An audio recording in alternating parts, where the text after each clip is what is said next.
2026ஆம் ஆண்டுக்குள் ரயில் சேவை போக்குவரத்து இடையூறுகளை குறைக்க பிரசரணா ரயில் சேவை நிறுவனம் திட்டம் கொண்டுள்ளது என்று தெரிவிக்கப்பட்டது.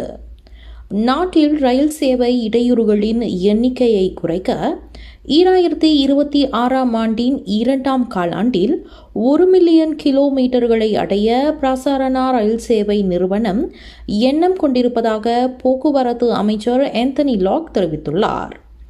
2024 பிரசாரணா செயல்திறன் அறிக்கை மற்றும் 2025 திட்டத்தை தாக்கல் செய்த ஆந்தனி லாக் 2023ஆம் ஆண்டில் 118ஆக இருந்த ரயில் சேவைகளுக்கான மொத்த இடையூறுகளின் எண்ணிக்கையை 2024இல் 71ஆக குறைந்துள்ளது. இந்த நடவடிக்கை கடந்த ஆண்டு ரயில் இயக்க செயல்திறனில் 33% முன்னேற்றத்திற்கு வழிவகுத்ததாகவும் கிளானா ஜெயா LRT ரயில் பாதை, காஜாங் மற்றும் புத்ராஜயா MRT ரயில் பாதை, மோனோ ரயில் பாதை மற்றும் அம்பாங் LRT பாதை என 5 ரயில் தடங்களை உள்ளடக்கியது என அவர் விளக்கினார். ரயில் 5 நிமிடங்களுக்கு மேல் நிற்கும்போது இடையூறு என்று அழைக்கப்படுகிறது.